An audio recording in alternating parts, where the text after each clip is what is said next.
Hello दोस्तों, career hub YouTube channel में आपका स्वागत है। हम UPSI, UPRO, ARO, state, PCS, SSC और रेलवे एग्जाम्स के लिए जीके जीएस की प्रिपरेशन कर रहे हैं। और इसमें अभी हम पढ़ रहे हैं संविधान को, यानी पॉलिटी को। संविधान के लगभग 20 वीडियो हम पहले ही कवर कर चुके हैं। इन वीडियोज को अगर आप देखना चाहते हैं तो प्लेलिस्ट आपको इसी चैनल पर मिल जाएगी।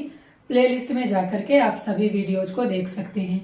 इसके अलावा अगर आपको इन क्लासेज का पीडीएफ या हैंड रिटन नोट्स चाहिए तो हमारे टेलीग्राम चैनल का लिंक आपको डिस्क्रिप्शन बॉक्स में मिल जाएगा। वहां से जाकर के आप टेलीग्राम चैनल को ज्वाइन कर लीजिए। यहीं पर आपको सारे पीडीएफ और नोट्स मिल जाया करेंगे। तो देखिए, कल की क्लास में हमने समझ लिया था संसद के जो लास्ट टॉपिक था। सबसे पहले हमने संसद में राष्ट्रपति को समझा था, उसके बाद लोकसभा, फिर उसके बाद राज्यसभा। इन तीनों चैप्टर्स को हमने कवर कर लिया है। आज की वीडियो में हमें पढ़ना है राज्यपाल यानी गवर्नर के बारे में। लेकिन राज्यपाल को पढ़ने से पहले हमें कुछ कॉन्सेप्ट क्लियर कर लेने हैं कि विधायिका क्या होती है, संसद क्या होता है, राज्य का विधानमंडल क्या होता है, लोकसभा क्या होती है, विधानसभा क्या होती है, विधान परिषद क्या होती है, एमपी किसे कहा जाता है, मेंबर ऑफ लेजिस्लेटिव असेंबली, या एमएलए किसे कहा जाता है। ये सारे डाउट पहले छोटी सी क्लास में, छोटे से वीडियो में या छोटे से टाइम में हम समझ लेते हैं। फिर इसके बाद हम पढ़ेंगे राज्यपाल को डिटेल में। तो देखिए, विधायिका आपने सुना होगा। विधायिका जो होती है वो कानून बनाने का काम करती है, चाहे वह केंद्र की विधायिका हो चाहे वह राज्य की विधायिका हो। जो केंद्र की विधायिका होती है उसको कहा जाता है संसद, और जो राज्य की विधायिका होती है उसे कहा जाता है विधानमंडल। तो विधायिका जो होती है वो कानून बनाती है, और विधायिका दो स्तर पर होती है। पहला स्तर होता है केंद्र स्तर और दूसरा स्तर होता है राज्य स्तर। तो राज्य की विधायिका को राज्य विधानमंडल कहा जाता है या सिर्फ विधानमंडल कहा जाता है, और केंद्र की विधायिका को संसद यानी पार्लियामेंट कहा जाता है।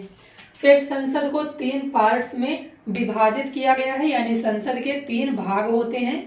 पहला होता है राष्ट्रपति, दूसरा राज्यसभा और तीसरा लोकसभा। राष्ट्रपति को हम पढ़ चुके हैं, राज्यसभा को हम पढ़ चुके हैं, लोकसभा को हम पढ़ चुके हैं।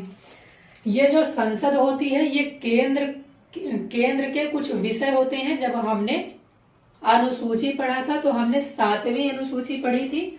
7वीं अनुसूची में 7th शेड्यूल में सूची के बारे में बताया गया है, हम पढ़ चुके हैं। शेड्यूल्स या अनुसूची वाले चैप्टर को हम पहले ही कवर कर चुके हैं। अगर आपको डाउट है तो वो वाला वीडियो जाकर के देख लीजिए, वहां से आपको सारी चीजें क्लियर हो जाएंगी। 7th शेड्यूल में 3 तरह की सूचियों के बारे में बताया गया है। एक है संघ सूची, एक है समवर्ती सूची और एक है राज्य सूची। तो जो संघ सूची के विषय होते हैं, आपको पता है इसमें वर्तमान में 100 विषय होते हैं। जैसे है रक्षा, रेलवे, बैंकिंग, ये सब जो बड़े विषय होते हैं वो संघ सूची में शामिल होते हैं। तो इन जो 100 विषय हैं, केंद्र सूची के विषय हैं या संघ सूची के विषय हैं, उनमें कानून बनाने का काम करता है संसद। इसमें जब लोकसभा और राज्यसभा से कोई बिल पारित हो जाता है तो वो राष्ट्रपति के पास जाता है।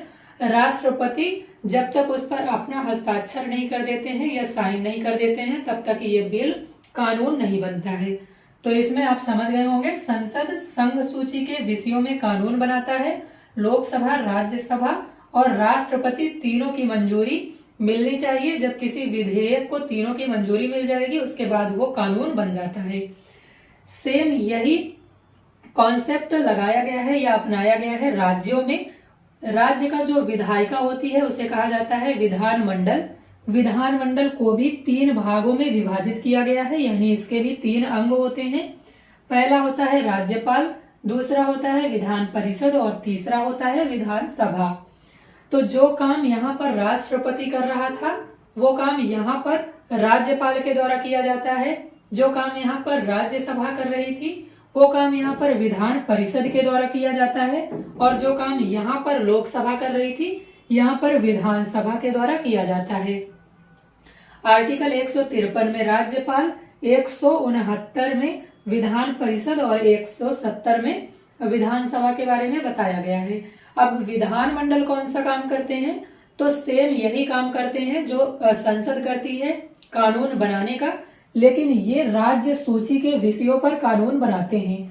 वर्तमान में आपको पता है राज्य सूची में 61 विषय शामिल हैं। इन 61 विषयों में कानून बनाने का काम राज्य विधानमंडल के द्वारा किया जाता है और समवर्ती सूची में ये दोनों कानून बना सकते हैं, ये आपको पता है। अब देखिए विधान परिषद जो होती है वो सभी राज्यों में नहीं होती है, ये वर्तमान में सिर्फ 6 राज्यों में है, तो इनको हम अलग से पढ़ेंगे जब विधान परिषद को पढ़ेंगे। यहाँ पर हमें समझना है कि जब भी कोई विधेयक पेश किया जाता है या बिल पेश किया जाता है तो सबसे पहले वो विधानसभा में और विधान परिषद में पास होता है।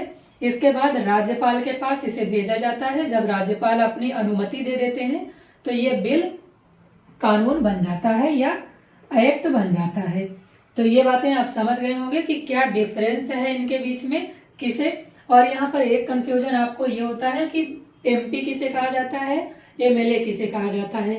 तो जो लोकसभा के सदस्य हैं या जो राज्यसभा के सदस्य हैं इनको कहा जाता है एमपी या सांसद। इन्हीं को मेंबर ऑफ पार्लियामेंट कहा जाता है।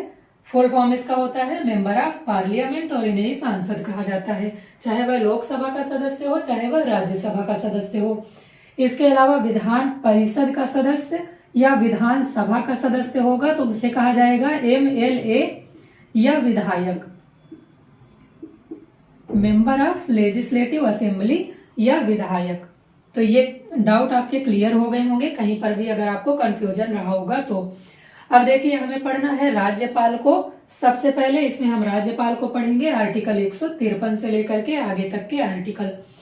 तो राज्यपाल को हम एक ट्रिक के माध्यम से याद करेंगे, इसके सारे आर्टिकल्स को और इनमें कौन कौन सी बातें कही गई हैं। क्योंकि देखिए पढ़ने के लिए हम 1 घंटे की क्लास में इसे डिटेल में समझ सकते हैं, लेकिन मेन जो उद्देश्य है वो ये है कि आपके काम आना चाहिए इन चीजों को एग्जाम हॉल में। अगर आप एग्जाम हॉल में सारे पॉइंट आप पढ़ रखे हैं लेकिन आप क्वेश्चंस को सही नहीं कर पा रहे हैं तो कोई पढ़ने ना पढ़ने का मतलब आपके नहीं निकलेगा।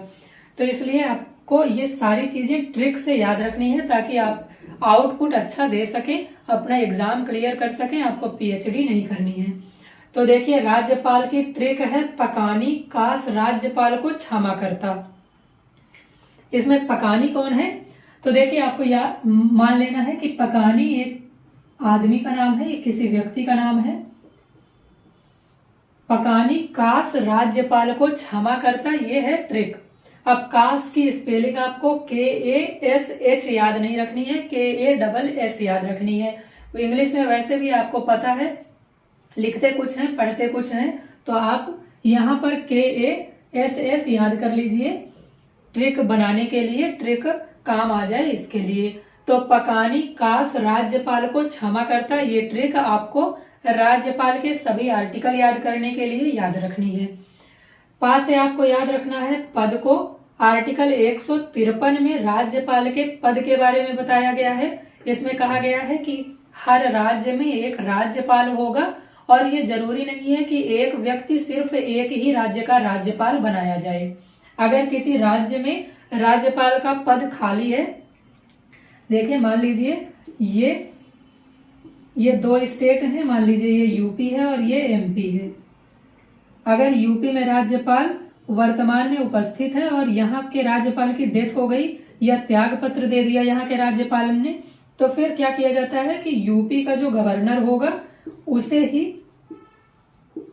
यहाँ एमपी का भी गवर्नर बना दिया जा सकता है। अगर जरूरत हो तो एक व्यक्ति को 2 या 2 से अधिक राज्यों का भी राज्यपाल बनाया जा सकता है, और अगर जरूरत नहीं है तो फिर हर राज्य में कम से कम एक राज्यपाल होना चाहिए, एक व्यक्ति को राज्यपाल बनाया जाएगा। ये लिखा है आर्टिकल 153 में।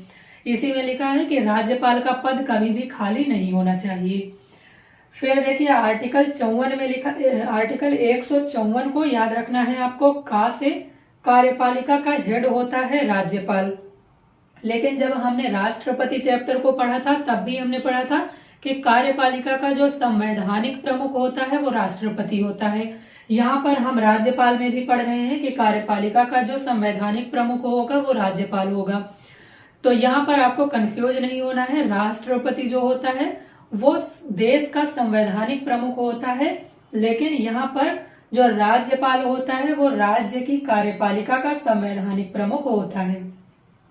तो आर्टिकल 154 से आपको याद रखना है कि जो राज्यपाल है वो राज्य की कार्यपालिका का हेड होगा या राज्य की कार्यपालिका का प्रमुख होगा, और ये सीएम यानी चीफ मिनिस्टर और इसकी मंत्री परिषद की सलाह पर काम करता है।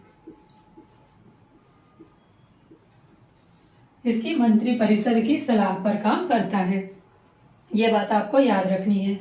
और यहीं पर आपको ये भी याद रखना है कि ये केंद्र और राज्य के मध्य सेतु का यानी पुल का काम करता है। केंद्र और राज्य को जोड़ने का काम कौन करता है, ये प्रश्न आपसे कई बार पूछ लिया जाता है। तो ये केंद्र और राज्य के मध्य सेतु का काम करता है। फिर आर्टिकल 155 को आपको याद रखना है नी से। इसमें बताया गया है राज्यपाल की नियुक्ति के बारे में। तो राज्यपाल की नियुक्ति की जाएगी राष्ट्रपति के द्वारा, यानी प्रेसिडेंट के द्वारा इनकी नियुक्ति की जाती है। ये बात आपको याद रखनी है, प्रेसिडेंट के द्वारा इनकी नियुक्ति की जाएगी। और इसके अलावा ये जो राज्य और केंद्र होगा उसके बीच सेतु का काम करेंगे, और सीएम और उनकी मंत्री परिषद की सलाह पर जितने भी काम इनको सौंपे जाएंगे वो सारे करेंगे। फिर आर्टिकल 156 में लिखा है इनके कार्यकाल के बारे में। तो देखिए आमतौर पर इनका कार्यकाल जो होता है वो 5 साल का होता है, 5 ईयर। लेकिन ये कहा जाता है कि ये राष्ट्रपति के प्रसाद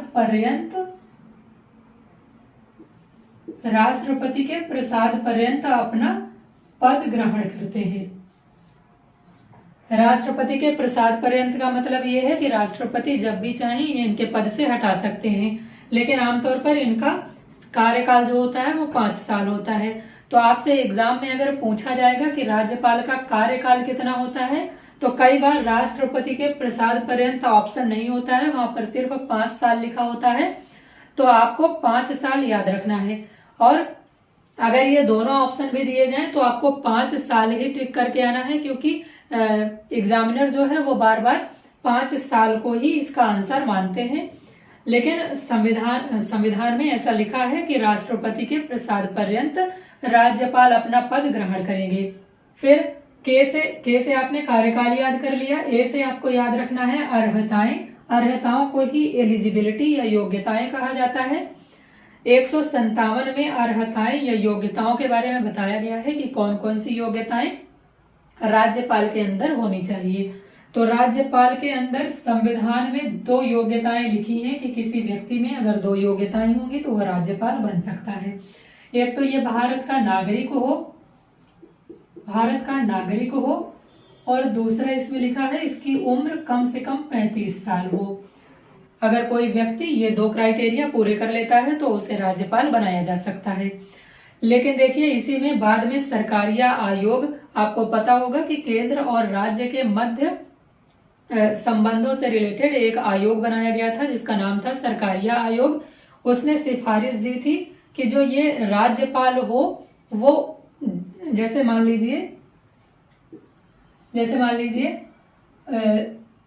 कोई व्यक्ति यहाँ का निवासी है, ये यूपी है, तो इस व्यक्ति को यूपी का ही राज्यपाल नहीं बनाया जाएगा, इसे एमपी या किसी और स्टेट का राज्यपाल बनाया जा सकता है। लेकिन जहां का वह मतदाता है या जहां का वह निवासी है उसी राज्य का राज्यपाल उस व्यक्ति को नहीं बनाया जाएगा।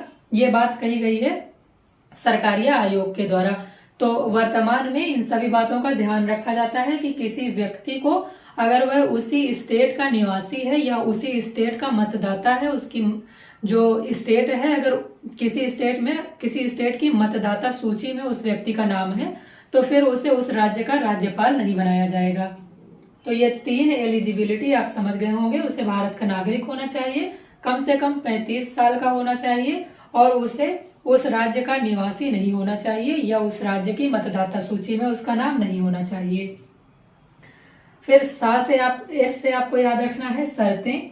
आर्टिकल 158 में राज्यपाल के पद से रिलेटेड कुछ शर्तें दी गई हैं। इसमें कहा गया है कि उसे किसी लाभ के पद पर नहीं होना चाहिए, पागल या दिवालिया नहीं होनी चाहिए। इस तरह की कुछ शर्तें लिखी गई हैं। ये इंपॉर्टेंट नहीं है, आपसे कभी भी पूछा नहीं जाता है। दूसरे एस से आपको याद रखना है शपथ, और इसका जिक्र किया गया है आर्टिकल 159 में। शपथ कौन दिलाता है? राज्यपाल को। तो राज्यपाल को शपथ दिलाने का काम करता है हाई कोर्ट के मुख्य न्यायाधीश। हाई कोर्ट के मुख्य न्यायाधीश, या अगर ये अनुपस्थित हैं तो जो वरिष्ठतम न्यायाधीश होंगे, यानी जो सबसे अधिक उम्र के न्यायाधीश होंगे हाई कोर्ट में, वही राज्यपाल को शपथ दिलाने का यानी ओथ दिलाने का काम करेंगे।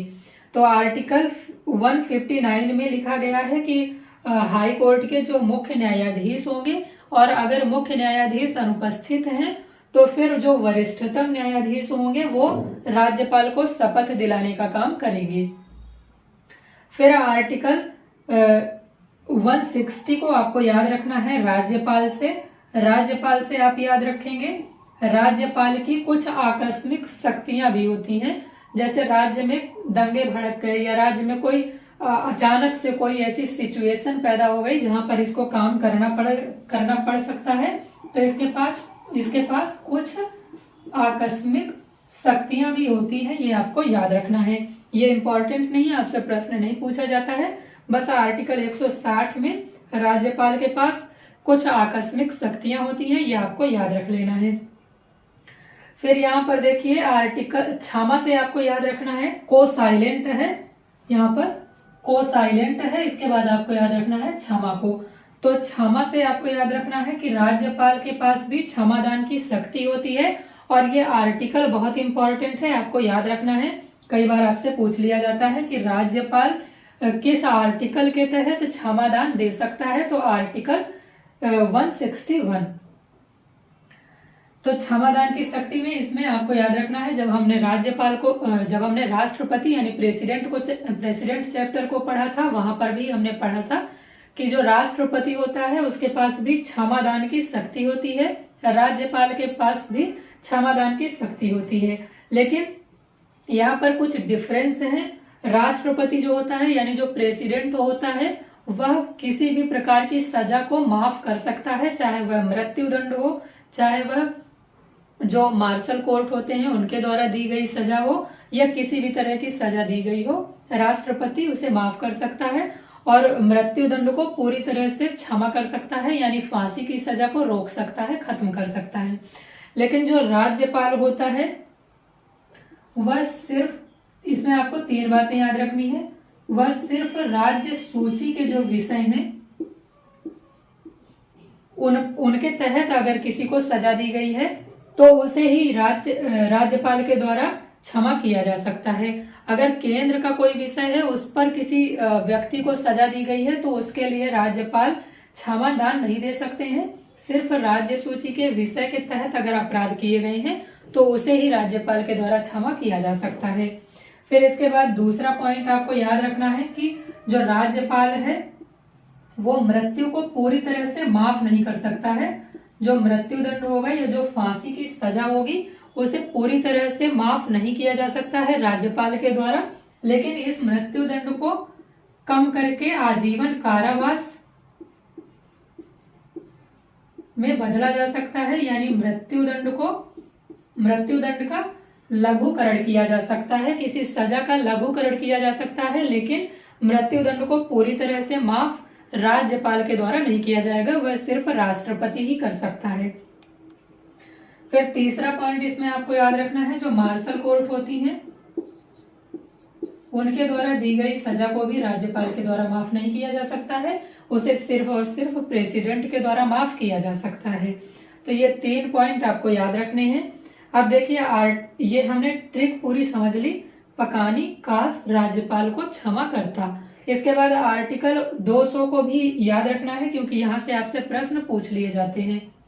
देखिए राष्ट्रपति के पास जब भी कोई विधेयक या बिल भेजा जाता है तो जब हमने राष्ट्रपति पढ़ा था, हमने पढ़ा था कि इसके पास 3 तरह की शक्तियां होती हैं। या तो वो बिल को साइन कर दे तो वह बिल जो होगा, विधेयक होगा, वो कानून बन जाएगा।